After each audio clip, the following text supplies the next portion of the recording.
The massive crystal halls of Nexus Prime stretched endlessly upward, their walls pulsing with soft blue light that seemed to breathe with ancient wisdom. Ambassador Jake Morrison stood at the center of the chamber, his black diplomatic suit a stark contrast against the shimmering floor beneath his feet. Around him, hundreds of alien beings filled the curved seats that spiraled up toward the domed ceiling. Each species was different from the last, some floating in energy fields, others breathing strange gases through mechanical masks, and a few existing as pure light contained within geometric shapes. Jake had practiced this moment 1,000 times during the long journey from Earth. His hands trembled slightly as he held the data pad containing humanity's final plea. Behind him, Dr. Lisa Parker adjusted her wire-rimmed glasses nervously, while Captain Roy Bennett stood at attention, his military bearing sharp, despite the weight of their mission. The three humans looked small and fragile in this place of cosmic power. Council Speaker Zethkara materialized at the center of the chamber, her form shifting between solid matter and pure energy. She was beautiful in a terrifying way, like staring into the heart of a star. Her voice echoed through the hall without words, speaking directly into the minds of all present. The translation devices embedded in their ears turned her thoughts into cold, formal English. The human delegation may present their petition, Zethkara announced, her tone suggesting she had already made her decision. Jake stepped forward, his voice steady despite the enormity of the moment. Honored members of the Galactic Council, I come before you not as a conqueror or a threat, but as a father begging for the lives of his children. He activated his datapad, and holographic images filled the air above him. Earth appeared in all its blue and green glory, then slowly changed as the images progressed. The colors faded to brown and gray as the void plague consumed the atmosphere like a cancer. This plague was not created by human hands, Jake continued, his voice growing stronger. It came from the void between galaxies, a cosmic accident that threatens to erase 4 billion years of evolution. We have tried everything within our power to stop it, but our technology is not advanced enough. We need the restoration matrix. Murmurs rippled through the assembled delegates. Some species clicked in languages that sounded like breaking glass. Others hummed in frequencies that made the humans' bones vibrate. The Althurian representative, a creature that looked like a cross between a mantis and a warrior, stood up on 6 legs and spoke in a voice like grinding metal. The humans speak of children and innocence, yet they wage war upon their own kind. They poison their world with industry and violence. Why should we save a species that cannot save itself from its own nature? Dr. Lisa Parker stepped forward, her scientific training helping her remain calm. Respected delegate, humanity has indeed struggled with conflict, but we have grown. In the last century, we have reduced warfare by 70%. We have cleaned our oceans and restored our forests. We have learned to work together when faced with extinction. Her holographic displays showed images of human cooperation, scientific achievements, and environmental restoration projects. The crystalline Vexstar delegate spoke next, its voice like wind chimes in a storm. Growth means nothing if the foundation is flawed. Humans advance too quickly, learn too fast. In 500 years, they could challenge the Council itself. The plague may be nature's way of preventing a greater catastrophe. Captain Bennett's jaw tightened, but he kept his military discipline. With respect, we seek only to survive, not to dominate. Earth is our only home. We have no desire to conquer other worlds or challenge your authority. We simply want our children to see another sunrise. A species that looked like living water spoke from a tank near the ceiling. The depth I have observed human behavior for 3 centuries. They are capable of great kindness and terrible cruelty. They love deeply and hate completely. Such passion is dangerous in a species with growing power. Zethkara raised one hand, and silence fell over the chamber like a blanket. The humans have presented their case. Let the vote proceed. She gestured, and voting lights began to appear above each delegation. Red for denial, green for approval, blue for abstention. Jake watched in growing horror as red light after red. Light filled the chamber. The Altherians voted red immediately, followed by the Vextar crystalline beings. The gas-breathing methane lords voted red with what sounded like laughter. Species after species chose denial, their ancient prejudices, and fears overcoming any sympathy for Earth's plight. A few green lights appeared. The young Serenite delegation voted to help, their peaceful nature unable to ignore suffering. 3 small species from the outer rim also voted green, perhaps remembering their own struggles for recognition. But for every green light, 10 red. Ones blazed in the darkness. The final tally appeared in burning letters above the chamber. Of the 412 member species, only 17 voted to provide aid. 53 abstained, and the rest condemned humanity to extinction through their silence. Zethkara's voice filled the chamber once more. The Council has spoken. The restoration matrix will not be shared with humanity. The risk to Galactic. Stability is too great. This session is concluded. Jake felt the words hit him like physical blows. 4 billion people would die because these ancient beings were afraid of what humanity might become. He looked around the chamber at faces both alien and familiar in their coldness. Some delegates were already leaving, dismissing Earth's fate, as easily as they might swat an insect. "Please," Jake said, his voice breaking. "Our children have done nothing wrong. They don't deserve to die for crimes they have not committed and may never commit. We are asking for mercy, not conquest." But the chamber was emptying quickly. The voting lights faded, one by one, until only darkness remained. Dr. Parker put her hand on Jake's shoulder as tears ran down his face. Captain Bennett stood straighter, his military mind already shifting from diplomacy to survival. The 3 humans walked slowly from the chamber, their footsteps echoing in the vast space.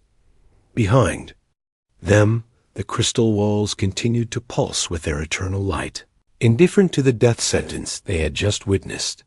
In the corridors leading to their ship, they passed alien beings who would not meet their eyes, species that had just voted to watch an entire world die as they reached their vessel.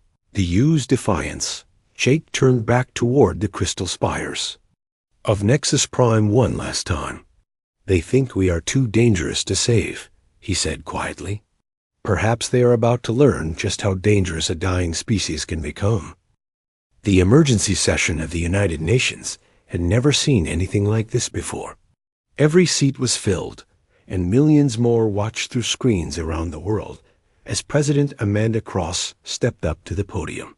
Her gray hair was pulled back in a simple bun, and her face showed the exhaustion of someone who had not slept in days. The weight of 4 billion lives rested on her shoulders, and everyone in that room knew it. "My fellow humans," she began, her voice carrying clearly through the vast assembly hall. "Yesterday, our ambassadors returned from the Galactic Council with news that will test everything we are as a species. The Council has refused to help us. The restoration matrix that could save our world will not be shared. We stand alone against the void plague." The silence that followed was deafening. Then came the sounds President Cross had expected: gasps, sobs, angry shouts, and the scraping of chairs as people stood or collapsed. She waited patiently for the noise to fade before continuing, "But we are not defeated. Today, I am announcing Operation Last Stand, humanity's greatest effort to survive this crisis. We will not go quietly into the darkness. We will fight for every breath, every heartbeat, every moment of life we can preserve." In the underground laboratories beneath Geneva, Dr. Nathan Clark was already deep into that fight. The Stolen Council.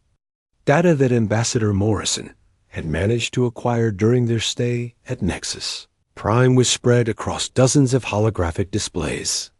Nathan rubbed his tired eyes and took another sip of coffee that had gone cold hours ago. Around him, the best minds from every nation worked frantically to decode alien technology that was thousands of years ahead of human science. The energy.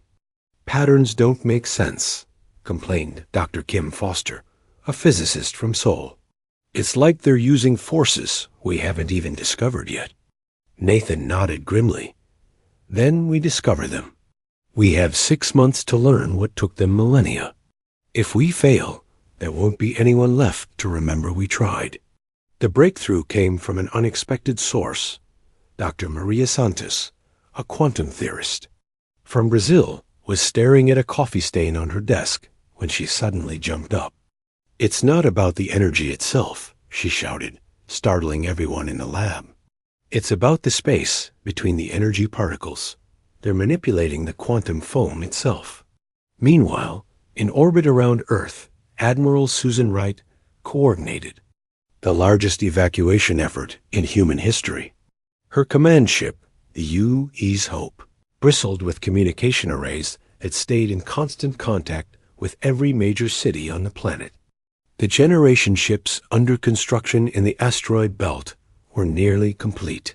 Massive vessels designed to carry tens of thousands of people to distant worlds beyond Council space. "Ma'am, we have a problem," reported her aide, Lieutenant Carlos Martinez. "The Martian colonies are refusing evacuation. Governor Stevens says they're staying to fight." Susan sighed heavily. She had known Paul Stevens for 20 years, and the man was as stubborn as they came. "Get me a direct line to Mars." The red planet appeared on her main screen, its rusty surface dotted with the silver domes of human settlements. Governor Paul. Stevens' weathered face filled the display, his jaw set in determination. Behind him, she could see his daughter Amy, pacing back and forth in her colonial marine uniform. "Paul, you have to be reasonable," Susan said. "The plague will reach Mars. Within 4 months, you need to evacuate your people." "We're not running, Susan," Paul replied firmly.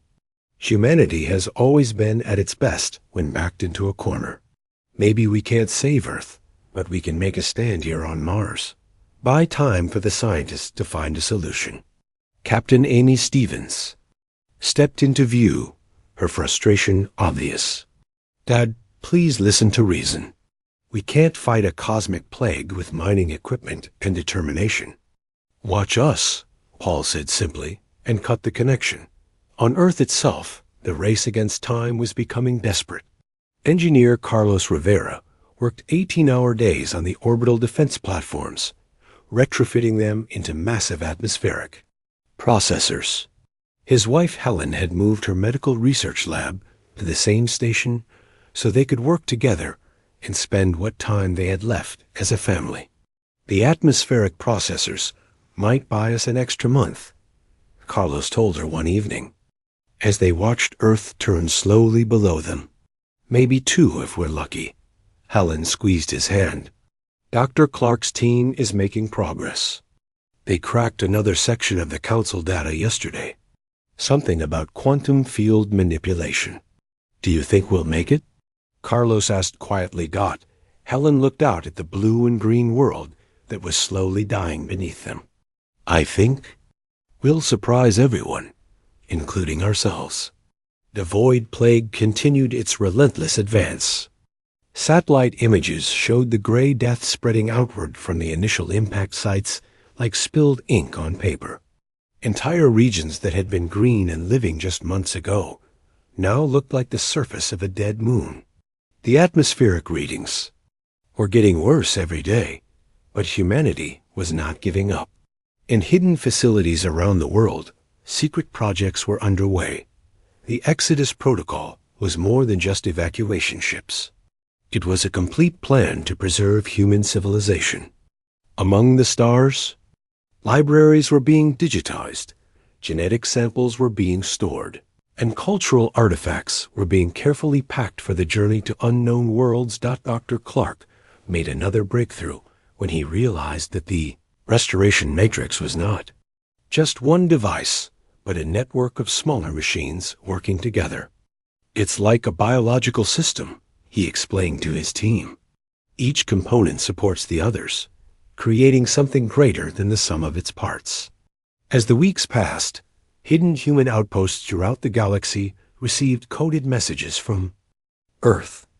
These were the deep space research stations and mining operations that most people had forgotten about.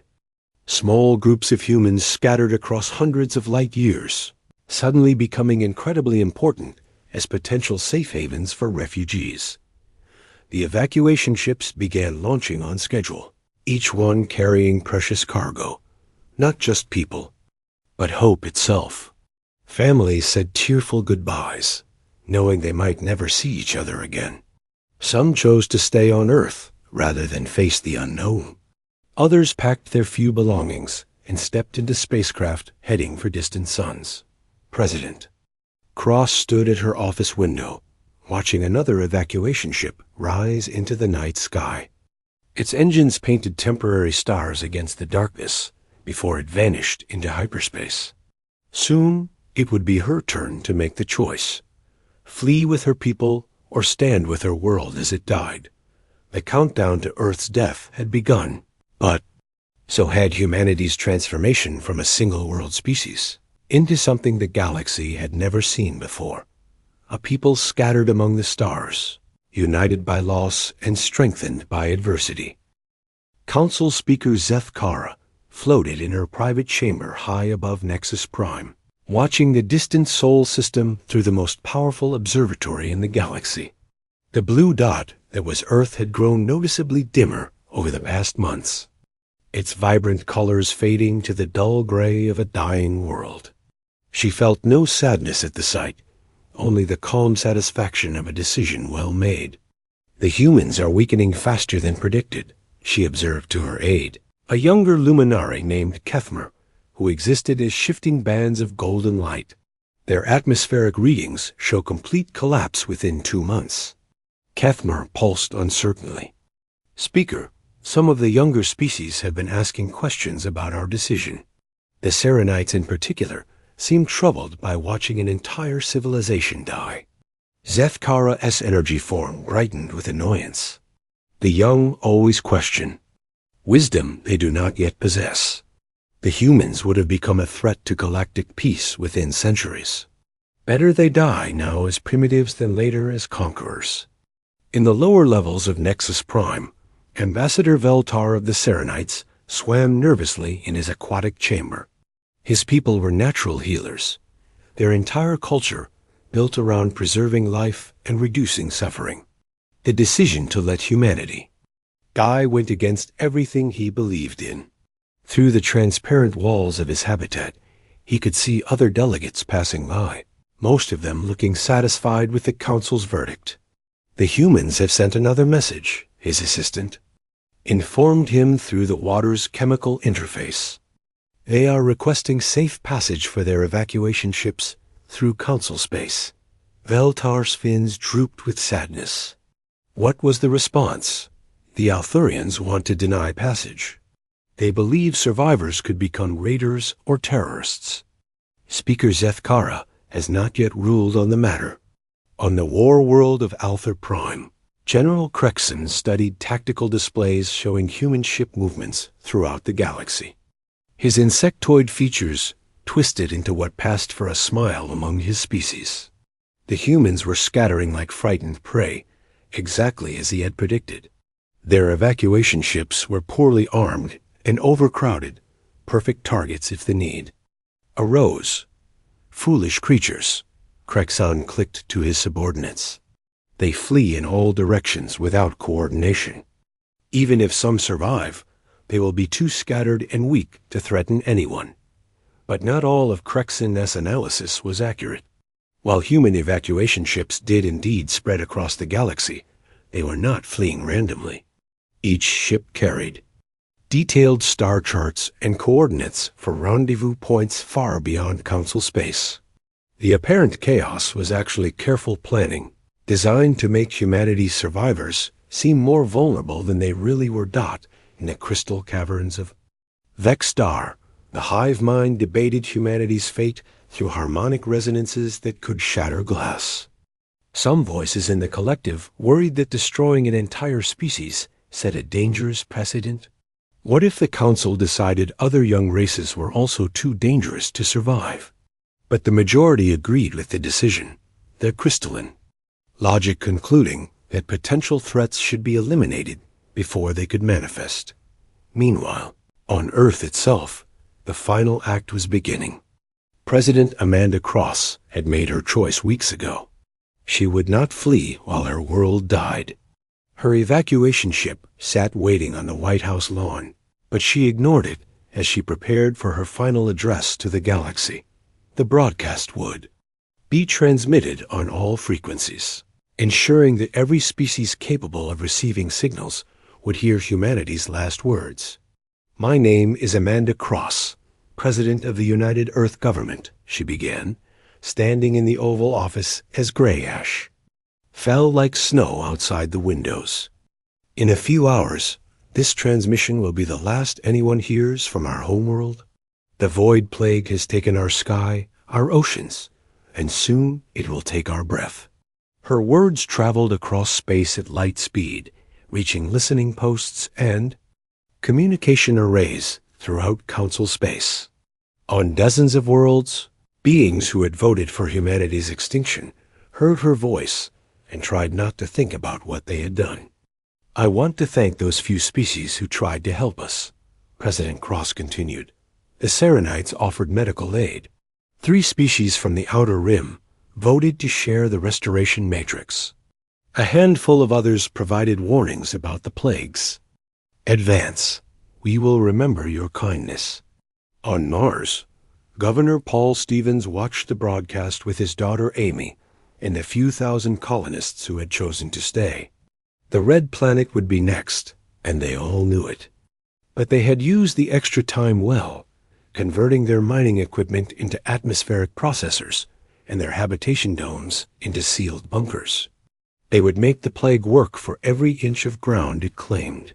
"Dad, the evacuation ship, is still here," Amy said quietly. "It's not too late to change your mind." Paul shook his head. "Someone has to be the rear guard, sweetheart.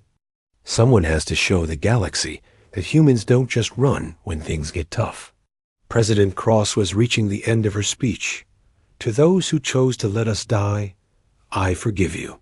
Fear makes people do terrible things, and we know you were afraid of what we might become. But I want you to remember this moment, because someday our children will return to the stars. They will remember who helped them and who turned away. They will remember that when Earth called for help, the galaxy chose silence." The transmission ended just as the first evacuation ships began lifting off from the dying world. Thousands of vessels rose into the poisoned sky, carrying the survivors of humanity toward uncertain futures among distant stars. Below them, Earth's continents were already turning the color of old bone as the plague consumed the last of the atmosphere. In his private chamber, Veltar the Serenite made a decision that would have far-reaching consequences. He began sending coded messages to his people throughout the galaxy, instructing them to offer secret aid to human refugees when possible. It was a small act of rebellion against the Council's verdict, but it would grow into something much larger. The Council had made their choice, believing they had prevented a future threat. But in doing so, they had created something they never expected, a scattered human civilization that would rebuild itself in the darkness between stars, growing stronger through adversity and united by the memory of a galaxy that chose to watch them die. 5 years had passed since Earth's gray death, and the galaxy had almost forgotten about humanity. The Council's records listed them as extinct, another primitive species that had failed to survive the harsh realities of cosmic existence.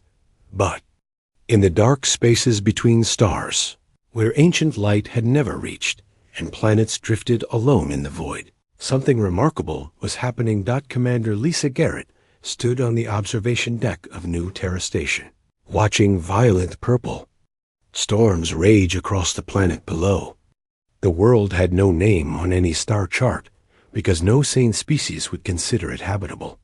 Lightning struck the surface every few seconds, creating electrical displays that could blind unprotected eyes.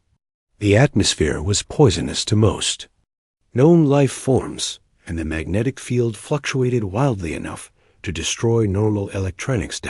It was perfect for humans.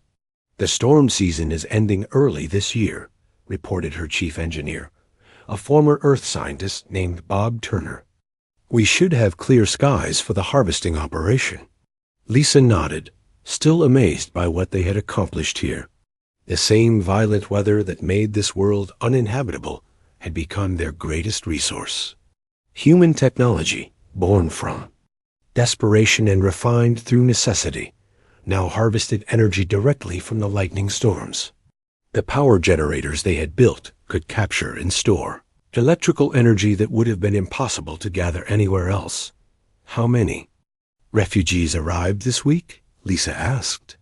14 ships, Bob replied. Mostly families from the outer colonies, but we also got a group of Serenite engineers who want to help with the terraforming project. On the other side of the galaxy, Governor Rick Hayes supervised mining operations on what his people called Titan Station. The facility was built inside the shattered remains of a dead moon, its tunnels extending deep into the rocky core, where rare elements could be extracted without interference from cosmic radiation. The work was dangerous and difficult, but it provided materials that were extremely valuable to anyone willing to trade secretly with human refugees. The new drilling equipment is working better than expected, Rick told his deputy, a tough woman named Kate Wilson, who had once been a deep-sea miner on Earth.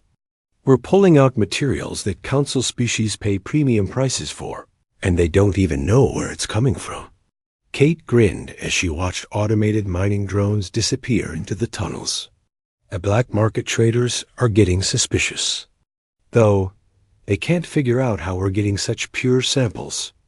Let them wonder, Rick said. As long as they keep paying, we keep mining. But the most important work was happening in hidden laboratories scattered throughout the human colonies. Dr. Jenny Walsh, who had once been Dr. Clark's junior assistant, now led the greatest scientific project in human history. Working in a secret facility built into an asteroid belt, she and her team had finally completed their impossible task. The final test was successful, Jenny announced to her assembled researchers, many of whom had tears in their eyes.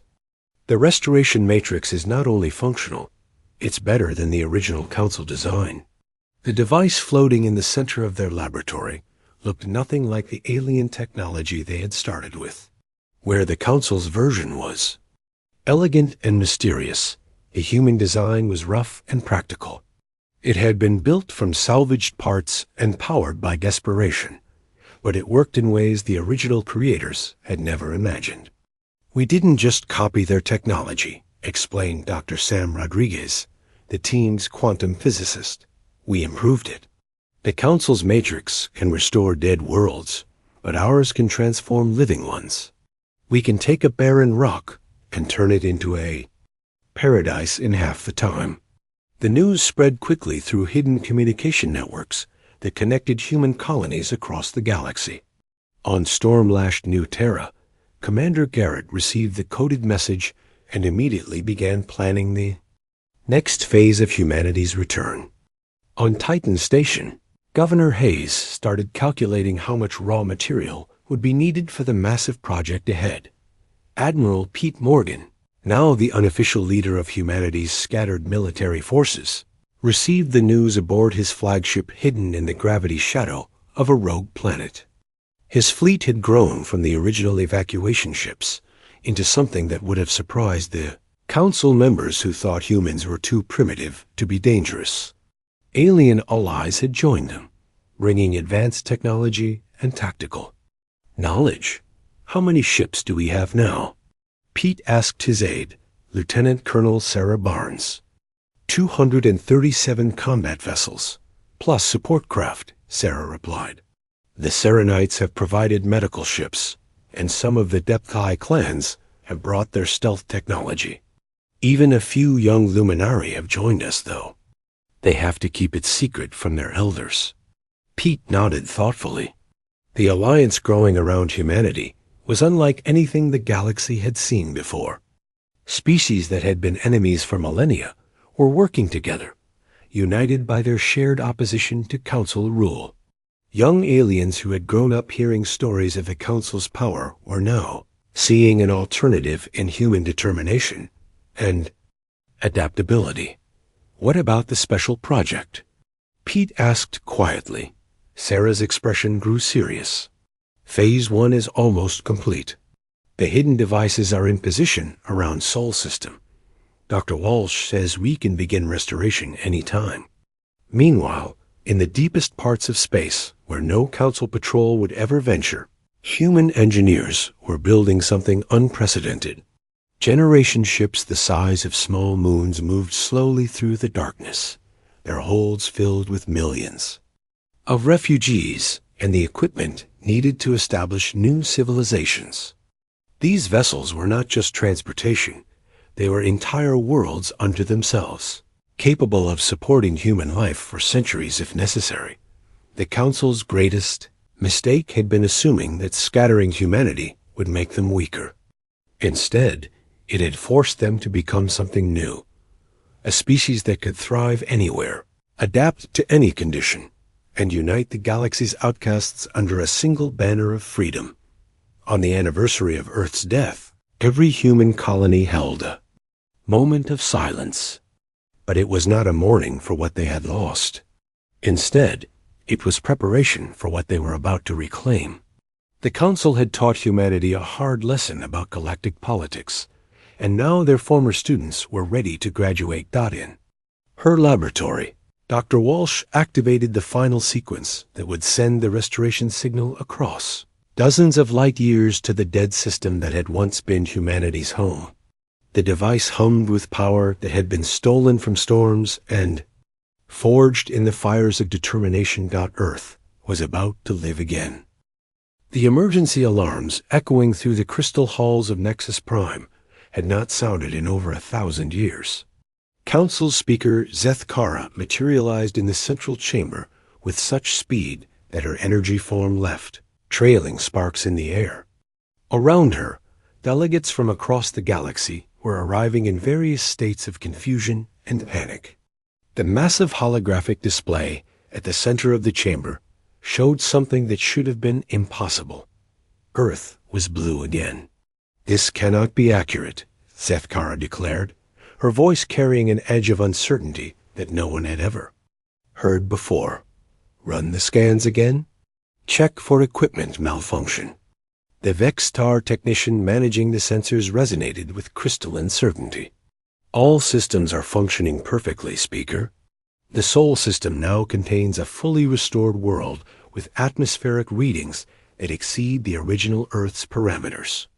The planet appears to be more habitable than it ever was before. Ambassador Jake Morrison stood before the Council once again, but this time everything was different. His hair had gone completely white during the years in exile, and his face bore new lines carved by hardship and determination. But his eyes held a confidence that had not been there during humanity's first desperate plea. Behind him stood representatives from dozens of species, aliens who had chosen to stand with humanity against Council rule. Honored delegates, Jake began, his voice carrying easily through the chamber. I bring greetings from the Terran Commonwealth and the Free Worlds Alliance. We have returned not as supplicants begging for mercy, but as equals claiming our rightful place among the stars. The Althurian delegate, General Crexon, stood on his 6 legs and pointed an armored claw at the humans. Impossible. Our records show humanity extinct. Earth was a dead world, consumed by the void plague. This is some trick, some deception designed to fool the Council. Dr. Jenny Walsh stepped forward, her scientific credentials displayed on floating holographs around her. "There is no deception, General. We simply completed the work your council refused to help us with. We not only created our own restoration matrix, we improved upon the design. Earth is not just restored, it is transformed into something better than it ever was." Murmurs of disbelief rippled through the assembled delegates. The technology to restore dead worlds was among the most closely guarded secrets in the galaxy. The idea that humans, supposedly primitive and extinct, could not only recreate it, but improve upon it, challenged everything the Council believed about galactic hierarchy. "Even if this is true," clicked the Methane Lord representative through his breathing apparatus, "you remain a scattered handful of survivors. What threat could you possibly pose to the established order?" Admiral Pete Morgan smiled at the question. "Perhaps you should ask the 47 worlds that have already joined our alliance, or the 12 council colonies that declared independence last month, or the trade networks that now refuse to deal with council-controlled systems." The truth was spreading throughout the chamber like wildfire. Humanity had not simply survived their extinction. They had thrived in ways the Council could never have predicted. Their colonies among the stars had become beacons of hope for oppressed species throughout the galaxy. Their technology, born from desperation and refined through adversity, was already surpassing Council achievements in multiple fields. Zethkara's energy form flickered with what might have been fear. "What do you want from us?"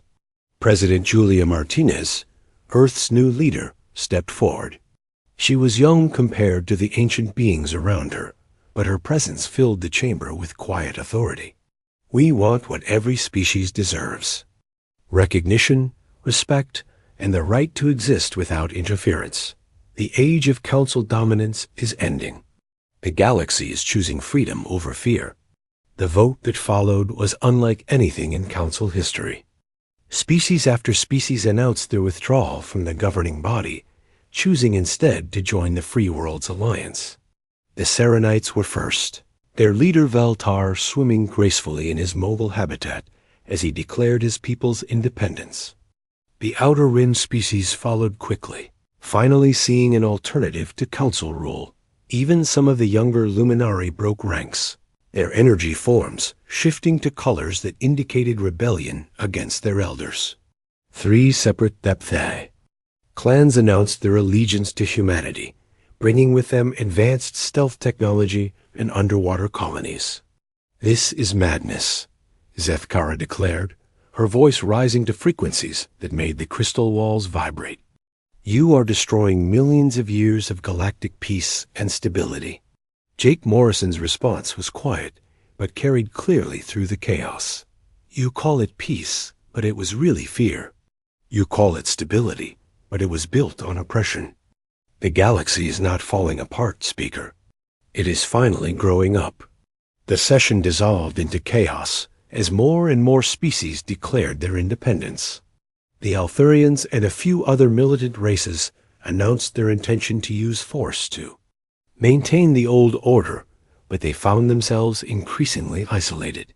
The majority of the galaxy had chosen change over tradition, hope over fear. 6 months later, Captain Sarah Blake stood on the bridge of the exploration vessel U.S. Pioneer as it prepared to leave the galaxy entirely. Behind them, the political transformation continued as the Free Worlds Alliance grew stronger each day. The Council still existed, but its power was broken, reduced to governing only those species too afraid or too proud to embrace change. Long range. "Sensors are showing promising readings from the next galaxy over," reported her science officer, a young man named Tom Richards, who had been born during the evacuation from Earth. "Preliminary scans suggest at least a dozen worlds suitable for human habitation." Sarah nodded, watching the stars wheel slowly past as their ship accelerated toward the galactic rim. Humanity's children were no longer refugees fleeing a dead world. They were explorers heading into the unknown, carrying the lessons they had learned from both triumph and tragedy. In her private cabin, Dr. Jenny Walsh worked on her memoirs, trying to capture the extraordinary journey that had brought them to this point. She wrote about the Council's greatest mistake, their belief that pride made humanity weak, when in truth it was humility in the face of extinction that had made them strong enough to inherit the stars. The galaxy would never again underestimate the species that had refused to die quietly in the dark. Humanity had learned the hardest lesson of all, that sometimes the greatest victories come from the deepest defeats, and that a people united by loss can become unstoppable in their determination. To ensure no one else suffers the same fate, the age of the Council was ending, and the age of the free worlds was just beginning.